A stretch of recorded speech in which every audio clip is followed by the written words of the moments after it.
Et bonjour à toutes et à tous, c'est Tintin TV. On se retrouve aujourd'hui pour une toute nouvelle vidéo où, comme promis, je vous présente tout simplement l'album Tintin en Amérique. Après, avec 3 semaines de retard, hein. Ça, je m'excuse, je suis vraiment désolé. Mais malheureusement, mon téléphone m'a tout simplement lâché, je ne sais pas pourquoi ni comment. Et je n'avais plus aucun moyen de filmer de vidéo.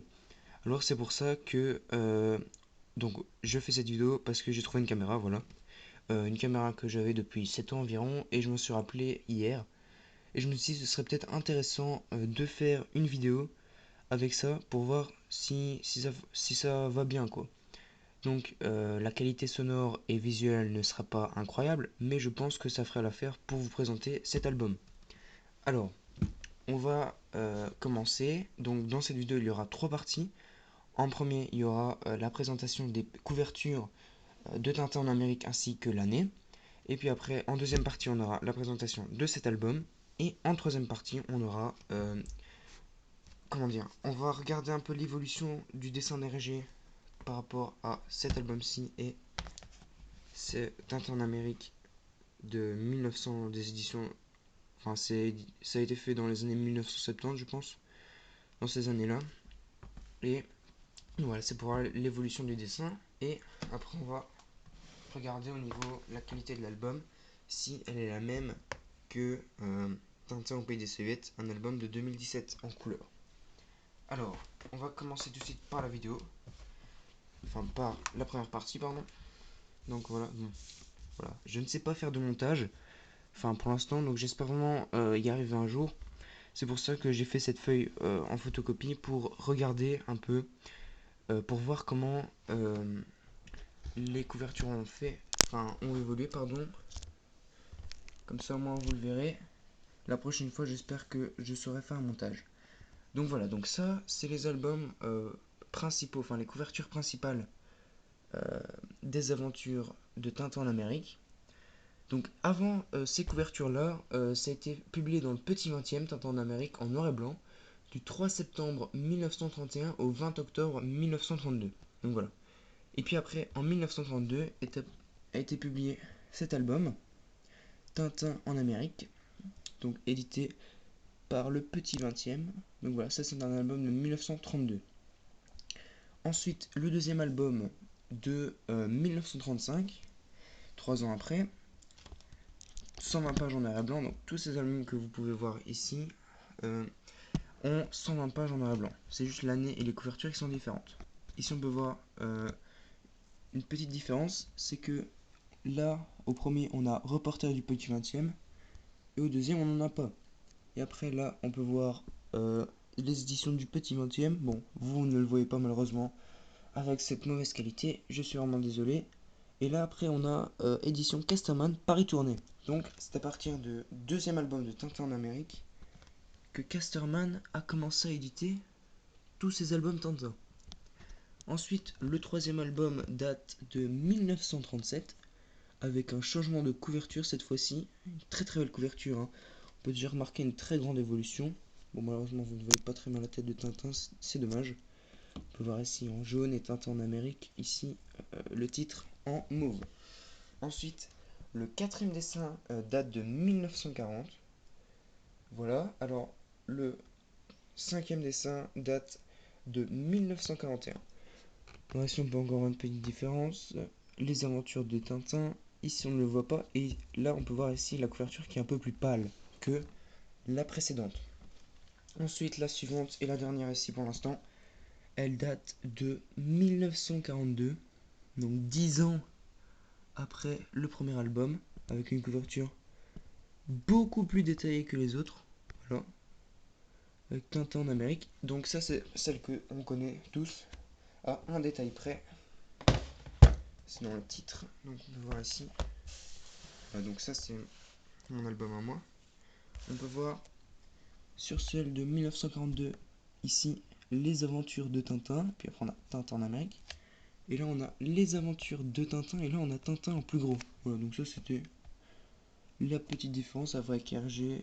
Non, ça c'est écrit le même. Et donc voilà, moi c'est les seuls détails que j'ai vu en différence. Après je n'ai plus rien vu. Donc on va tout de suite passer à la deuxième partie de la vidéo. Voilà. le sujet principal, hein, j'ai envie de dire. Voilà, donc Tintin en Amérique, la réédition en couleur. Voilà, donc de base c'est l'édition de 1932. Mais maintenant c'est un album de 2020 en couleur. Franchement très très beau, on peut voir ici colorisation inédite. Voilà. Donc l'album a été colorisé par Michel Barrault et Nadège Rambaud. D'ailleurs à ce sujet, on peut voir sur la chaîne Tintin principale un beau reportage sur la colorisation de Tintin en Amérique. Donc vous allez sur la chaîne principale de Tintin, c'est Tintin normal, et là on a des reportages, et dont un sur la colorisation de Tintin en Amérique. Très très beau reportage, moi j'ai beaucoup aimé. Alors ici on peut voir les détails, enfin les actions plutôt, de Tintin dans toutes ses aventures, et celles qui sont en couleur comme ici, c'est celles qu'il a fait aux Amériques. Donc on peut encore voir ici, donc voilà, c'est encore très très beau pour les deuxième et troisième de couverture. Après ici on a page blanche, Tintin en Amérique, puis après on a Tintin en Amérique version 1932, colorisation inédite. Après on a ça, mais ça ce n'est pas important. Édition Moulinsart. Après ici on peut voir les dessins d'Hergé. Voilà. Ça c'est tout l'album. Franchement un très très bon album avec 120 pages en couleur. Et donc cet album-ci est sorti il y a 4 semaines environ. Voici la quatrième de couverture. Vous avez entre les mains un album très singulier, Tintin en Amérique, dont voici l'histoire. Voilà. Après ici toutes les écritures. Donc c'est un album qui coûte 17,50 €. Voilà. Mais franchement, il les vaut vraiment, hein. Donc d'habitude les albums Tintin coûtent 11,50 € ou 11,95 €, un truc dans le genre. Celui-ci 17,50 €, mais déjà parce qu'il y a le double de pages. Et pourquoi le double de pages? Parce que on peut voir ici, par planche, on a 2 cases sur 6. Tandis que, voilà, donc ça c'est quand, en même temps qu'il a fait les albums coloriés. Donc voilà, là on passe à la troisième partie de la vidéo. C'est pour voir l'évolution des albums. C'est ce que je vais dire. Donc on peut voir ici, je vais remettre d'ailleurs 2 planches, 2 cases sur 6 en tout par planche. Et là, on peut voir, il y en a 3 sur 12 normalement. Oui. Voilà, donc c'est vraiment pour avoir moins de pages. Apparemment, c'était pour avoir plus de, comment dire, plus, enfin, que ça soit plus agréable à lire. Voilà, c'est quand on lui a proposé de faire un album en couleur qu'on lui a proposé aussi ce système de cases là. Voilà, mais quand même, je trouve qu'avec 2 cases ainsi, on peut voir les dessins en plus grand. Et donc voilà, donc c'est pas trop grave après, hein. Maintenant, on va voir l'édition, enfin, pas l'édition, l'évolution, pardon, des dessins d'Hergé de l'album de 1932 à l'album de 1946, puisque le premier album de Tintin en Amérique à avoir été en couleur, c'était en 1946. Alors déjà, la première page, ici on a Tintin en Amérique, là on ne l'a pas. Et puis après ici, pour mon album que j'avais déjà, on peut voir ici un gangster avec un policier. Là, non, on commence directement avec la ville de Chicago, avec tous les buildings. Puis ensuite le gangster avec un policier, et là on a une personne en plus. Donc voilà, c'est vraiment quelques petits détails qui changent. Après on peut quand même voir qu'il y a une évolution qui change. Mais au final, pas tant que ça au niveau de la voiture par exemple. Donc on peut voir ici la voiture.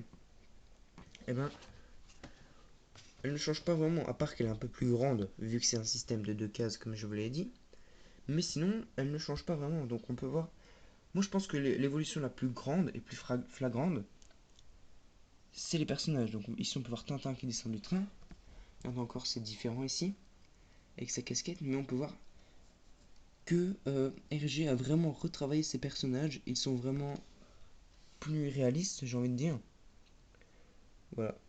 Après, on a aussi les strips qui ont changé. Ici on peut voir Milou qui ne dit rien, il monte juste dans sa voiture.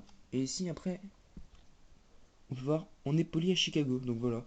Moi je trouve ça très intéressant de refaire ces albums ainsi, puisque on peut revoir l'évolution et les cases qui ont été rajoutées ou qui ont été retirées. Enfin pas les cases, mais les petits détails ainsi. Moi je trouve ça très intéressant. Voilà. Après il y a plusieurs détails, on peut voir ici.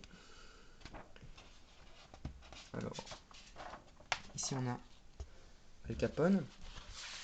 Pour info, Al Capone dans la vraie vie, parce qu'il a vraiment existé Al Capone. Donc dans la vraie vie, il s'appelait Alain Capone. Donc voilà. Et alors où est-ce que je suis? Ah ouais, donc c'est un peu plus loin du coup. Voilà. Là, on peut voir Al Capone. Et ici, on le voit avec un genre de bandana. Donc je pense que c'était un peu plus pour faire vrai gangster. Mais voilà, on a vraiment une petite différence à cela. C'est vraiment chouette, je trouve. Voilà, donc ça, c'était un peu pour présenter l'évolution. Ah oui, j'ai oublié. Un détail plutôt flagrant que ici ça a été retiré. Ouais, c'est juste ici. Donc cette vache, quand il était à l'usine, donc ça a été donc ça, voilà, donc l'usine Slift, voilà. C'était à l'usine Slift où on fabrique du cornet de beef et on peut voir une vache qui va se faire tuer pour être transformée en cornet de beef. Alors ça a été changé par après pour que les enfants ne soient pas un peu choqués de cela.